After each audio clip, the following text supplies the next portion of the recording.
എന്തുകൊണ്ടായിരിക്കും നമ്മുടെ നാട്ടിലെ ആൾക്കാർക്ക് ക്വാളിറ്റിയുള്ള സാധനങ്ങൾ വേണ്ടാത്തത്? ഇന്നലെ ഞാൻ ഷോപ്പിലിരിക്കുമ്പോൾ ഇവിടെ ബീച്ചിൻ്റെ അടുത്ത് തന്നെ താമസിക്കുന്ന കുറച്ച് ചേട്ടന്മാർ ചായ കുടിക്കാൻ വന്നു. അപ്പോൾ അവർ ഓരോരോ ചായയും പിന്നെ കടികളൊക്കെ പറഞ്ഞു. അവസാനം കാശ് കൊടുക്കാൻ നേരം സമൂസയ്ക്ക് എത്രയാണെന്ന് ചോദിച്ചപ്പോൾ ഞാൻ പറഞ്ഞേട്ടാ 20 റുപ്പീസാണ് വരുന്നത്, ചിക്കനായാലും ബീഫിലായാലും 20 ആണ് വരുന്നതെന്ന് പറഞ്ഞു. കാശിൽ നിന്ന് പോകാൻ നേരം അവർ പറഞ്ഞു, മോനെ 10 രൂപയുടെയും 8 രൂപയുടെയും കടികളൊക്കെ കൊണ്ടുവെക്കാൻ നോക്കണം, അതാകുമ്പോൾ നിങ്ങൾക്ക് കുറച്ചുകൂടി അധികം കച്ചവടം കിട്ടുമെന്ന് പറഞ്ഞു. അവർ നല്ല രീതിക്കാണ് പറഞ്ഞത്. ഇത് ഞാനിപ്പോൾ ഇവിടെ പറയുന്നത് വേറെ ആരെയും കുറ്റമല്ല കേട്ടോ. 10 രൂപയുടെയും 8 രൂപയുടെയും കടി കൊടുക്കണമെങ്കിൽ, നമ്മുടെ ഒരു സ്നാക്കിന് ആ ഒരു റേറ്റിൽ വെച്ച് കൊടുക്കണമെങ്കിൽ അതിൻ്റെ ക്വാളിറ്റിയിൽ ഉറപ്പായിട്ടും വ്യത്യാസം ഉണ്ടാകും. നമുക്ക് എണ്ണ ഒരുപാട് തവണ റീയൂസ് ചെയ്യേണ്ടി വരും, നമ്മുടെ സാധനങ്ങളുടെ ക്വാളിറ്റി കുറയേണ്ടി വരും. അതിനനുസരിച്ചുള്ള എല്ലാ മാറ്റങ്ങളും ആ ഒരു കടിക്ക് ഉണ്ടാകും. ഇവിടെ ഷോപ്പിലേക്ക് കടികൾ സ്വന്തമായിട്ട് ഉണ്ടാക്കാൻ തുടങ്ങിയപ്പോഴാണ് ഇതിൻ്റെ ഗുട്ടൻസ് എനിക്ക് മനസ്സിലായത്. ഞാനും വിചാരിച്ചിട്ടുണ്ട് പണ്ടൊരു കട്ട്ലേറ്റ് മേടിക്കുമ്പോൾ അല്ലെങ്കിൽ വേറെ എന്തെങ്കിലും സാധനം മേടിക്കുന്ന സമയത്ത്, എന്താ ഇതിന് ഇത്ര വില, ഈ സാധനം ഇത്രയും വിലയോ, വൈ അപ്പോൾ 20 രൂപയുടെ കട്ട്ലേറ്റ്, ആ കടയിൽ ഇവിടെ 15 ഉള്ളൂ എന്ന് ഞാനും മനസ്സിൽ വിചാരിച്ചിട്ടുണ്ട്. വ്യത്യാസം എന്ന് പറയുന്നത് ഉറപ്പായിട്ടും സാധനത്തിൻ്റെ ക്വാളിറ്റിയിലാണ്. അപ്പോൾ ഞാൻ ഈ ചേട്ടന്മാരോട് പറഞ്ഞു, ചേട്ടാ അങ്ങനെയൊക്കെ വ്യത്യാസമുണ്ട്, ഇതുകൊണ്ടാണ് നമുക്ക് ഈ ഒരു റേറ്റിൽ വെക്കേണ്ടി വരുന്നത്.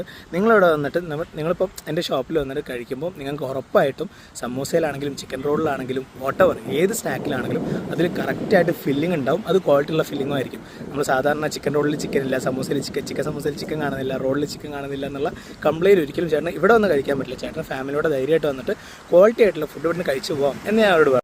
പക്ഷേ ആസ് എക്സ്പെക്റ്റഡ് ഇതൊക്കെ പറഞ്ഞതിന് ശേഷവും അവർ പറഞ്ഞു, അതൊക്കെ ഓക്കെ, നീ പറയുന്നതൊക്കെ ഓക്കെയാണ്, പക്ഷേ നിങ്ങൾക്ക് കച്ചവടം വേണമെങ്കിൽ ഇതെന്തായാലും വെച്ചേ പറ്റുള്ളൂ എന്ന് പറഞ്ഞു.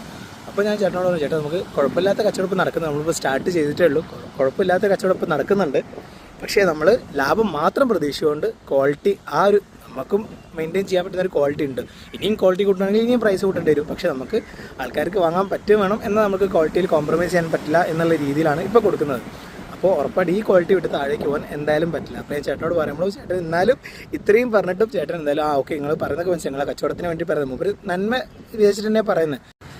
ഇപ്പോൾ എന്തായാലും വലിയ രീതിയിൽ ചാരിറ്റി അല്ലെങ്കിൽ വലിയ രീതിയിൽ ആൾക്കാർക്ക് നന്മ പറയാൻ സാധിക്കില്ലെങ്കിലും കുഴപ്പമില്ലാത്ത ഏതെങ്കിലും ചേട്ടനോ ചേച്ചിയോ അല്ലെ മക്കളോ ക്യാഷ് ഇല്ലാതെ വരുന്ന സമയത്ത് നമ്മൾ ഫുഡ് കൊടുക്കാറുണ്ട്, നമ്മൾ ഫ്രീ ആയിട്ട് സാധനങ്ങൾ കൊടുക്കാറുണ്ട്. അതൊക്കെ അത്രയൊക്കെ നന്മയെ തൽക്കാലത്തേക്ക് ഇപ്പോൾ പറ്റുള്ളൂ. ഇനിയും ഫ്യൂച്ചറിലേക്ക് നല്ല രീതിയിൽ കച്ചവടം സെറ്റായി റിച്ചൊക്കെ ആയി കഴിഞ്ഞാൽ കുറേ ആൾക്കാരെ സഹായിക്കണമെന്നുണ്ട്.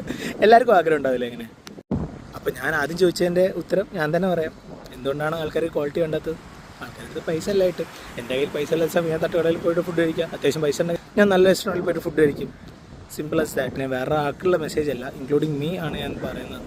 കാരണം നമ്മൾ ഒരുപാട് പൈസ വെച്ച് നോക്കുന്ന സമയത്ത് നമ്മൾ ഏറ്റവും ചീപ്പായിട്ടുള്ള സാധനങ്ങൾ മേടിക്കുമ്പം അത്രയും ക്വാളിറ്റി ഇല്ലാത്ത സാധനങ്ങൾ നമ്മൾ മേടിക്കുക. ഉറപ്പായിട്ടും ഒരു സാധനത്തിന് വില കുറവാണെങ്കിൽ, ഓഫർ പ്രൈസിൽ വരികയാണെങ്കിൽ, ഡിസ്കൗണ്ട് ഇഷ്ടംപോലെ ഒരു പരിധിയിലപ്പുറം കൊടുക്കുകയാണെങ്കിൽ ഉറപ്പായിട്ടും ആ പ്രൊഡക്റ്റിൻ്റെ ക്വാളിറ്റിയിൽ പ്രശ്നം ഉണ്ടാവും.